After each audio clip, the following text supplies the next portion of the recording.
नमस्कार, मैं हूं आपके साथ मयंक मिश्रा। आज 31 तारीख है। हमारे सब दर्शकों को नमस्कार भी रहेगा, सलाम भी रहेगा। देखिए, ईरान ने पिछले 24 घंटे के अंदर अरब मुल्कों पर जो हमले किए हैं उससे पूरा अरब अब ईरान से थर-थर कांप रहा है। और यही हाल है डोनाल्ड ट्रंप का भी। डोनाल्ड ट्रंप ईरान के सामने एक बार फिर झुक गए हैं। डोनाल्ड ट्रंप ने घुटने टेक दिए। ऐसा मैं क्यों कह रहा हूं, आपको ये एक्सप्लेन किया जाएगा। देखिए, कल 3-4 खबरें हैं। पहले जॉर्डन की बात करते हैं। कल जब जॉर्डन पर स्ट्राइक हुई सुबह, ईरान की तरफ से जब पलटवार किया गया, तभी मैंने आपको कहा था कि जॉर्डन के बेसिस पर एक बार फिर बड़ा नुकसान हो गया है।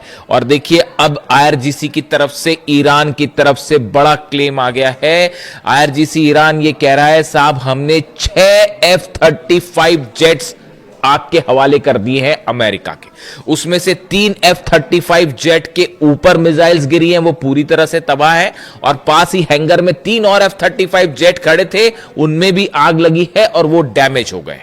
यानी 6 F-35 जेट का नुकसान, ऐसा ईरान दावा कर रहा है। और साथ ही यह भी कह रहा है कि जॉर्डन के इजराक बेस पर जो मेंटेनेंस करने वाले लोग थे वहां पर, अमेरिका के सोल्जर्स, अमेरिका के अधिकारी, उनमें से कई की मौत का दावा भी ईरान ने किया है। यानी जॉर्डन एक बार फिर धुआं धुआं है। कल जब ये हमले हुए थे, जब खबरें आ रही थी कि हज कासिम और खैबर मिसाइल्स दागी गई हैं और जॉर्डन में ब्लास्ट हो रहे हैं, तो तमाम अखबार, कई अखबार ये चला रहे थे कि जॉर्डन ये कह रहा है कि मिसाइल्स रोक दी गई। तभी हमने ये कहा था कि जरा कुछ घंटे रुक जाइए, फिर देखिए क्या होता है। हालांकि अमेरिका ने अभी भी क्लेम कुछ नहीं किया है।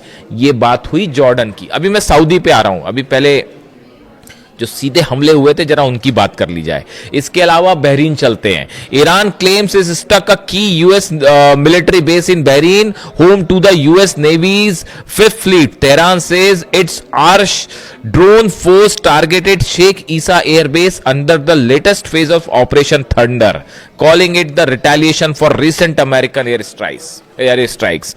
जो बहरीन का बेस है शेख ईसा एयरबेस, इसके ऊपर आरश ड्रोन से जबरदस्त स्ट्राइक्स हुई है। और बहरीन के इस 5th फ्लीट में, जहां 5th फ्लीट का दफ्तर है, बेसेस हैं, उस पर भी एक बार फिर से नुकसान की खबरें। यानी बहरीन को भी जो है जबरदस्त हमले किए गए। कुवैत की कल जो स्ट्राइक्स हुई है, जिसमें एक चाइना की कंपनी पर भी हमला हो गया, और वो एक जो है वो मिसाइल अटैक चाइना की कंपनी पर भी हो गया, वो भी एक खबर थी। कुवैत में जो स्ट्राइक्स हुई है वो काफी अंदर तक हुई है, मतलब डीप इनसाइड कुवैत। तो ये भी एक बार बता रहा है कि वो जो मिसाइल कुवैत में तमाम डिफेंस सिस्टम लगे हुए हैं अमेरिका के, वो रोकने में एक बार फिर नाकाम रहे और पेट्रियाट जो है वो धरा का धरा रह गया। और ईरान की मिसाइल्स ने वो मारा है साहब कुवैत में कि कुवैत में भी अच्छा खासा नुकसान, कुवैत की बेसिस पर नुकसान का दावा कर रहा है ईरान। ये कह रहा है कि कुवैत में जो अमेरिका की बेसिस हैं उसको हमने जो टारगेट किया वहां असली नुकसान हुआ है। अब ये खबरें बाहर नहीं आ पा रही हैं। जितने अरब देशों में सब तरफ जो है वो खबरें बाहर, उसकी पिक्चर बनाने पर रोक लगा दी गई। यहां तक कि सेंटकॉम ने भी रोक लगा दी है कि हॉर्मूज में जो ईरान मार रहा है उसकी पिक्चरें रिलीज ना की जाए। तो अब वो बचाने की कोशिश कर रहे हैं, लेकिन साहब खबर आई जाती है।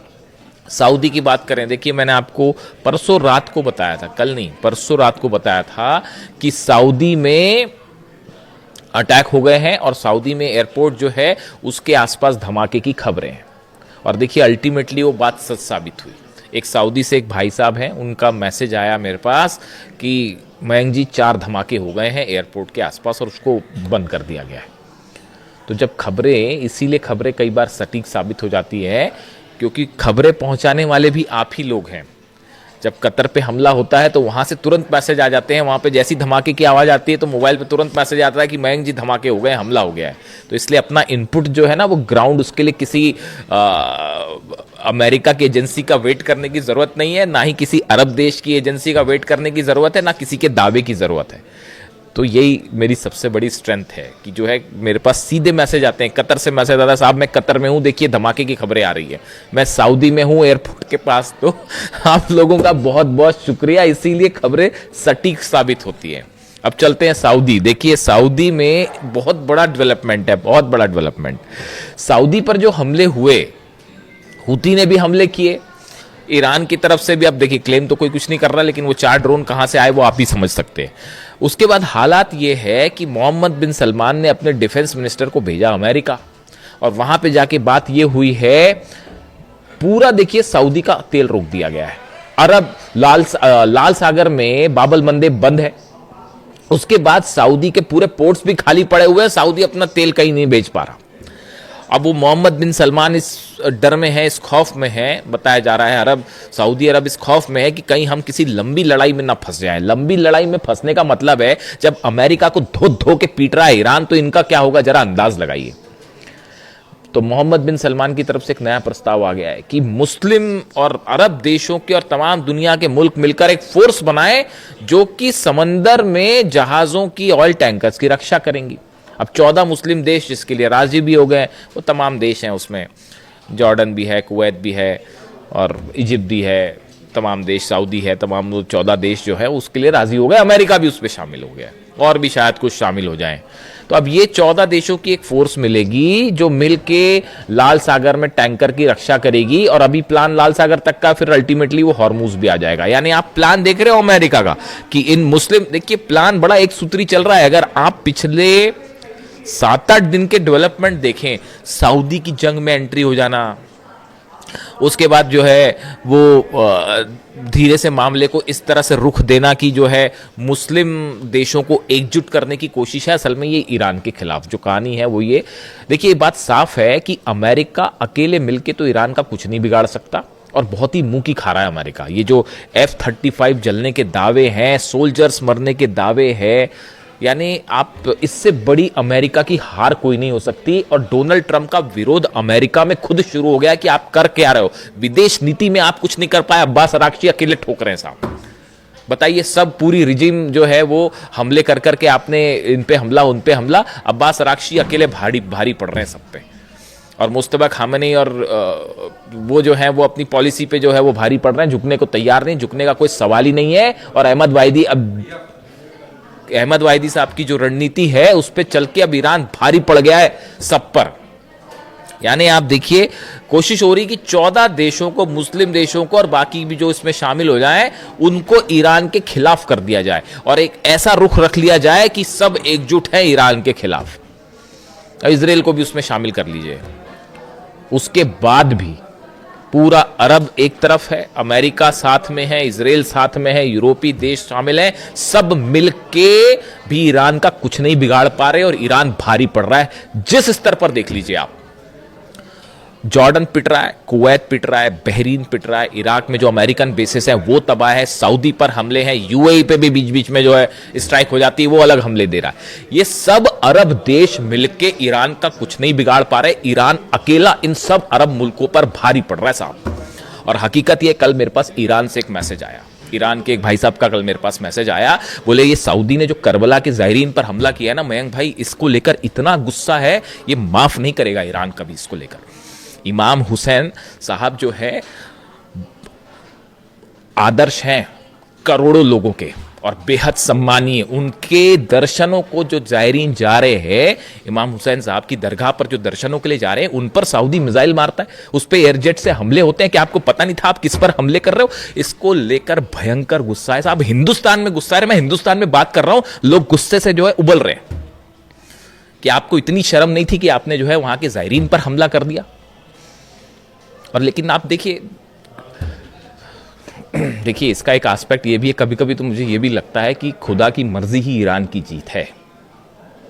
किसी ने सोचा था आज से 5 महीने पहले जब अली खामेनी साहब की शहादत हुई थी, मुझे बताइए हिंदुस्तान क्या दुनिया में सिर्फ एक हम ही थे दीवाने जो ये कह रहे थे साहब कि ईरान को नहीं हरा पाओगे, और अल्टीमेटली 5 महीने बाद पूरा अरब घुटनों पे खड़ा है, ट्रंप घुटनों पे खड़े हैं, इजराइल घुटनों पे खड़ा है।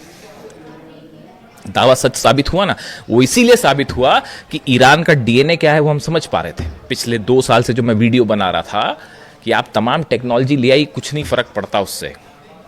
इमाम हुसैन का हौसला, खामनेई का हौसला जहां पे होना, उसको क्या हराओगे यार। वहां बच्चा बच्चा इमाम हुसैन है, बच्चा बच्चा खामनेई है। पूरे अरब आ जाए, पूरी फोर्स लगा लो, ये 14 की 14 फोर्स, देखिए ये साजिश है, ये हॉर्मुज की साजिश है। बाब अल मंदेब छोड़ दीजिए, अमेरिका कोई चिंता नहीं है सऊदी की, हकीकत ये अमेरिका को किसी की कोई चिंता नहीं है। तमाम एक्सपर्ट से कहते हैं उनका अपना बिजनेस है, अपना फायदा है। फर्स्ट तो सऊदी घुस गया साहब, फर्स्ट तो सऊदी गया है। जो अमेरिका के कहने पे वो हमले कर दिए वहां, जो प्लेन उतर रहा था ईरान का, वो हमले क्यों हुए? तमाम दुनिया के एक्सपर्ट्स ये राय रखते हैं कि वो अमेरिका के बहकावे में आके हमला हो गया और सऊदी की जबरदस्ती एंट्री हो गई। अरे जब आपको लड़ने की, भाई लड़ना आसान काम नहीं है ना, तो लड़ना आसान काम नहीं, और खासकर ईरान से। तो जब आपकी लड़ने वाली हिम्मत नहीं थी, हौसला नहीं था, लंबी जंग आप करने को राजी नहीं हो, तो फिर क्या फायदा था वहां पे हमला करने का? यमन में क्या जरूरत थी इस जंग में कूदने की?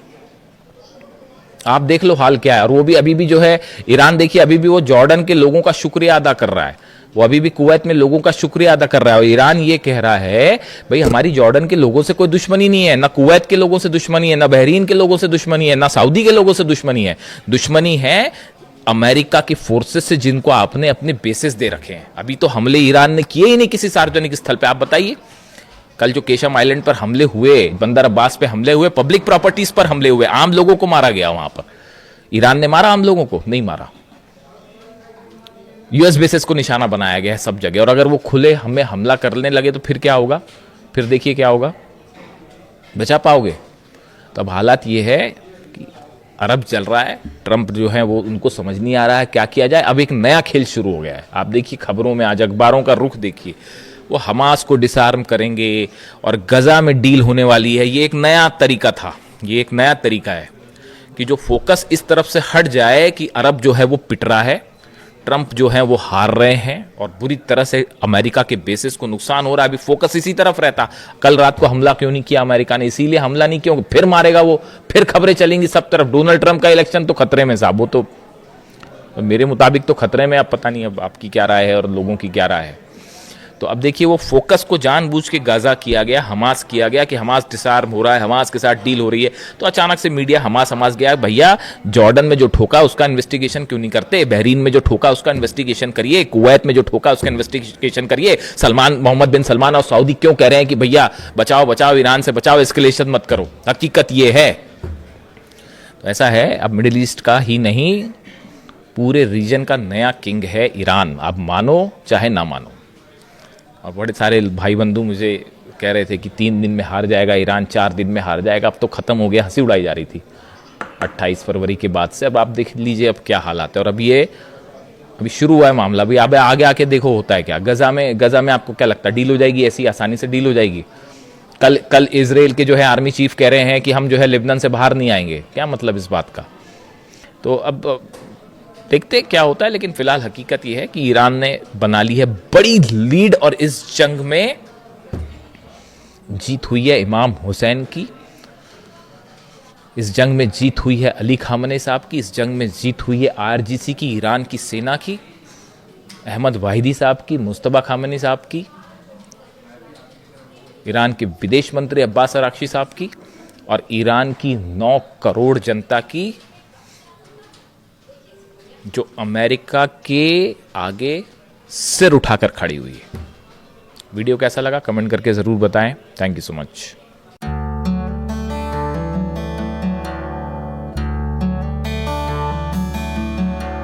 मैं लेबनान के कोला एरिया में हूं और आप देख सकते